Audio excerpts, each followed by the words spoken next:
दोस्तों, पिछले कई वीडियो में हमने शिक्षक स्थानांतरण से संबंधित अपडेट दिया था। आपको हम बतला चुके हैं कि शिक्षकों का स्थानांतरण क्या होता है, पारस्परिक स्थानांतरण और ऐच्छिक स्थानांतरण में क्या अंतर है। आज के इस वीडियो में हम जानेंगे शिक्षकों का सामंजन क्या होता है, सामंजन स्थानांतरण से किस प्रकार अलग है, शिक्षकों के सामंजन के क्या नियम हैं। इसके अतिरिक्त हम आपको एक विशेष सूचनाओं से अवगत कराएंगे जो जिला शिक्षा पदाधिकारी की ओर से आ रहे हैं। जिला में शिक्षकों का सामंजन होगा और किस नियमावली के आधार पर होगा यह भी हम आपको बतलाएंगे, और किन शिक्षकों का सामंजन होगा, कब और कैसे होगा, सब हम आपको जानकारी देंगे। तो वीडियो को स्किप किए बिना अंत तक देखें। इस तरह की वीडियो के लिए हमारे YouTube चैनल टीचर रहमत को जरूर सब्सक्राइब करें। नियोजित टीचर, विभागीय लेटर, टीचर नियोजन संबंधी अपडेट के लिए हमारी वेबसाइट www.teacherahmed.com को विजिट करें। साथ ही साथ विशेष सूचनाओं के लिए आप हमारे चैनल की सदस्यता जरूर दें। तो आइए वीडियो स्टार्ट करते हैं। सबसे पहले हम जानेंगे सामंजन क्या होता है।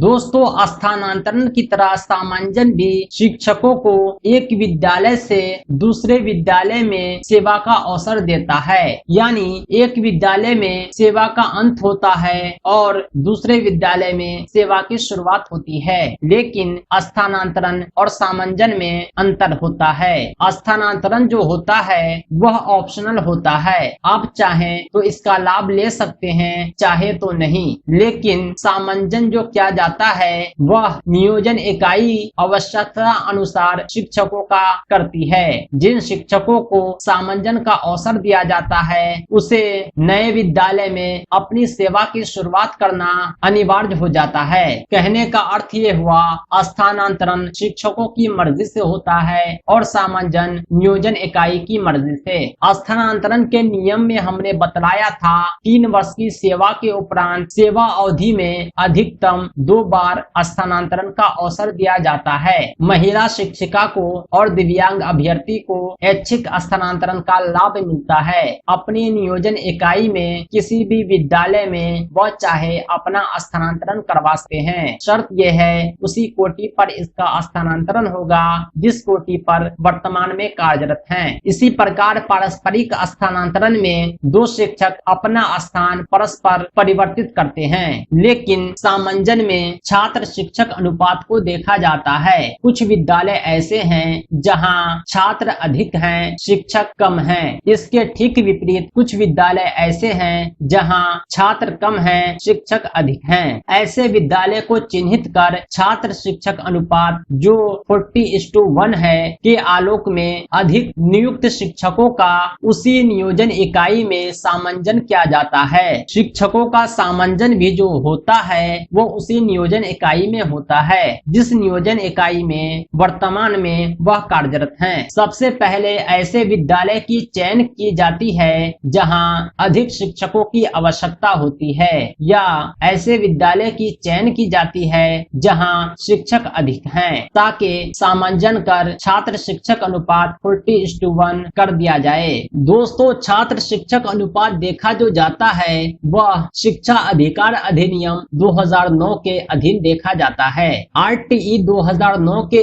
अधीन छात्र शिक्षक अनुपात के अनुसार शिक्षकों का सामंजन किया जाता है। इसी प्रकार विद्यालय में उर्दू छात्र के अनुसार उर्दू शिक्षकों का भी सामंजन होता है, क्योंकि उर्दू विद्यालय में तो उर्दू शिक्षक की बहाली होती ही है, हिंदी विद्यालय में भी उर्दू शिक्षक अनिवार्य है ताकि उर्दू भाषी बच्चे को उर्दू की शिक्षा दे सके। शिक्षकों के स्थानांतरण में भी वरीयता देखा जाता है। इसी प्रकार शिक्षकों के सामंजन में भी वरीयता प्रभावी होता है। शिक्षकों के स्थानांतरण में दिव्यांग एवं महिला शिक्षिका को ऐच्छिक स्थानांतरण का अवसर दिया जाता है, लेकिन सामंजन में यथासंभव यह प्रयास किया जाता है दिव्यांग एवं महिला शिक्षक का सामंजन नहीं किया जाए।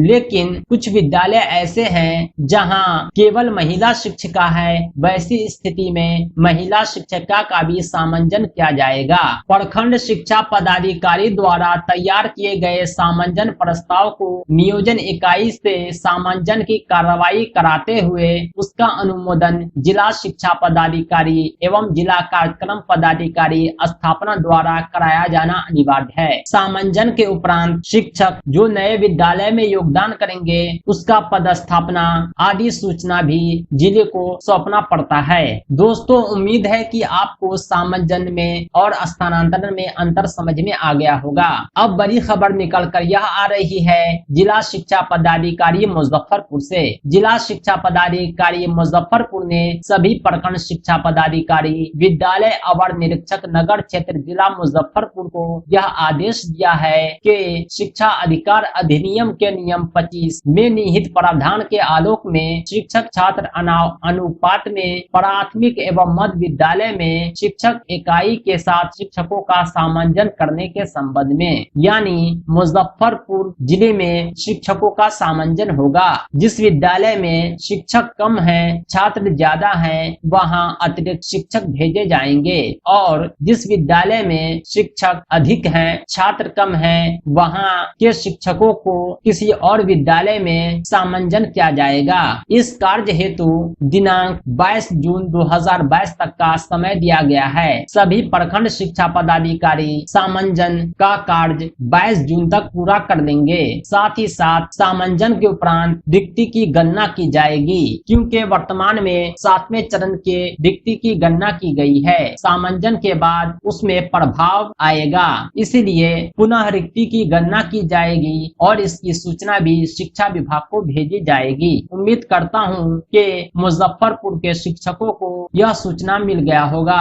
अगर आपको भी सामंजन का अवसर मिलता है तो आप अपनी सेवा नए विद्यालय में शुरुआत कर सामंजन का लाभ ले सकते हैं।